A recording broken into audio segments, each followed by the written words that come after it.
Assael, do you care if we have dinner at your parents this Friday? It's not that important to me. Okay, and what about Zach's play date? Is like Monday better? It's so not important to me. Okay, and should I get a baguette for dinner tonight? What do you think? I can't decide. It's not that important. It's not that important to you. So do you have, that situation where your partner asks you something and you're and like, it's just not that important to you? But you don't admit it? Exactly. So today we're going to finally, once and for all, talk about the eternal sentence, it is not that important to me, and why you should be using it more in your relationships.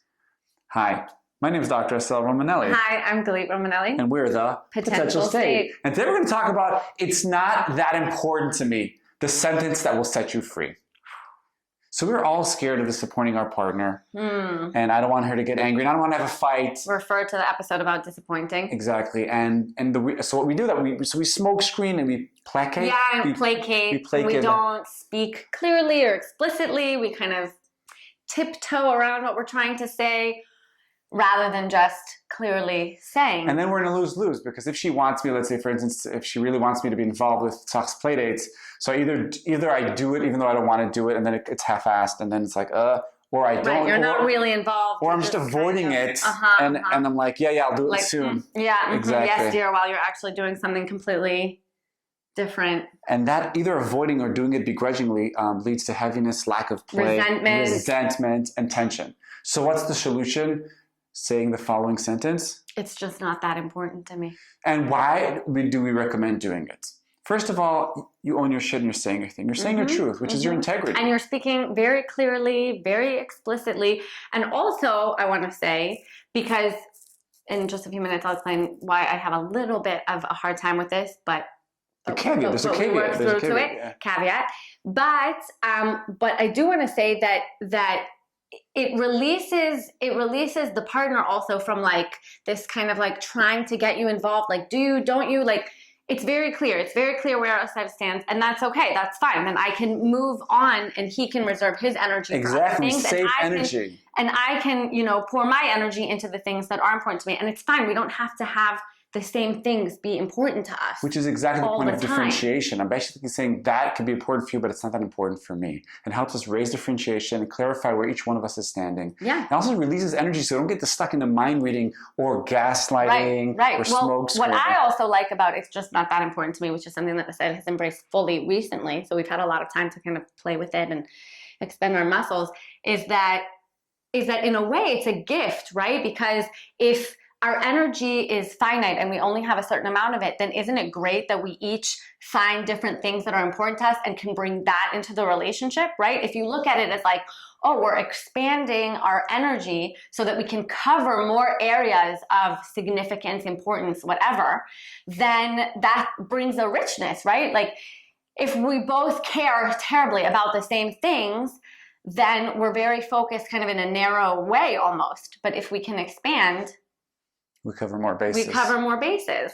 So a quick example of how that looks in the clinic. Yes, and an what example does that look like? Yes. So I was once working with a couple, and she was very victim-y, and she kept feeling like she needs to apologize to her husband and to her kids that the house is not that clean, even though it was not that important for her. So I finally said to her, let's try it right now. Can you just utter the sentence, it's not that important to me? And she tried to, and she was like, it was really hard for her to say, but the second she said it, there was a release of energy, and she laughed, and her husband laughed. Yeah. Because it's the truth. Wow, I think that's a really important point, especially for women and mom, because I think so many times it's like the household chores are on us.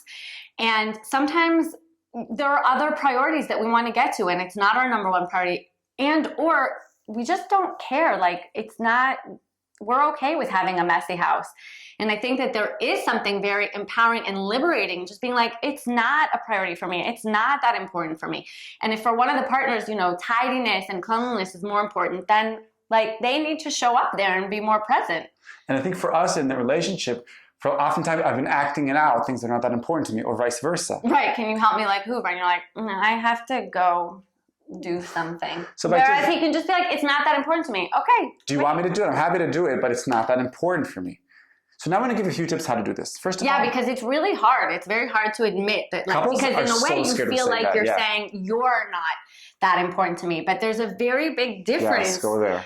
There's a very big Go difference there. between you're not that important to me and that's not that important to me. And I think that for couples, it's very hard to distinguish, right? Yes. And when they hear one, they think the I other. wonder, so I'm just going to tie in love languages for just 1 minute. But as someone who their love language is acts of service, if I say to you, that's not important to me in terms of like an act of service that you would like me to do, would you feel like that's me saying...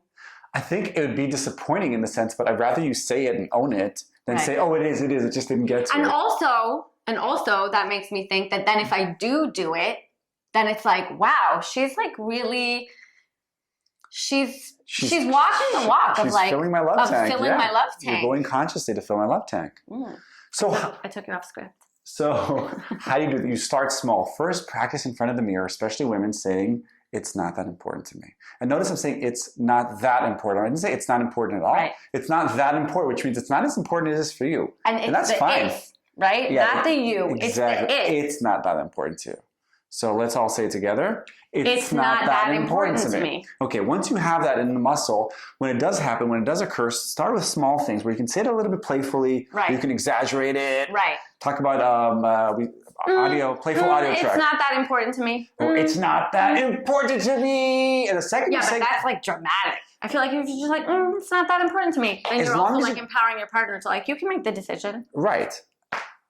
Yes, and whether you do it small or over the top, you're saying to your partner, "This is playful. I'm not here to attack you." I'm not saying it should. I'm also not saying it shouldn't be important to you. And you know what? It's just saying it's not important to me. Do you know what the benefit of saying it's not that important to you for both partners? Go on. Is that then there's no blame or guilt or like right? If you say it's not that important to me, and I make a decision on something that is important to me, you can't come back and be like, but why'd you do that? How? Because you removed yourself. Even for filming this episode today, Galit, it wasn't that important to you. You weren't really sure. And you said to me again and again, make a decision. Right. And if you want it, and then also there's an agency for the listener. Yeah, it's not that important. If you want it, lead it. Exactly.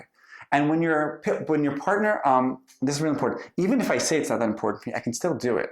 The fact that I'm saying it doesn't mean I'm exempt from doing it. If it's important to you, I'm happy to do it. It's not that important to me. Right. Which is emotional love tank, emotional biz, refer to those episodes. And the last thing, as the listener, when your partner says that to you, don't get insulted. Don't do the holy trinity of blocking. Breathe through it. See where, I'm a big believer in where it lands in your body.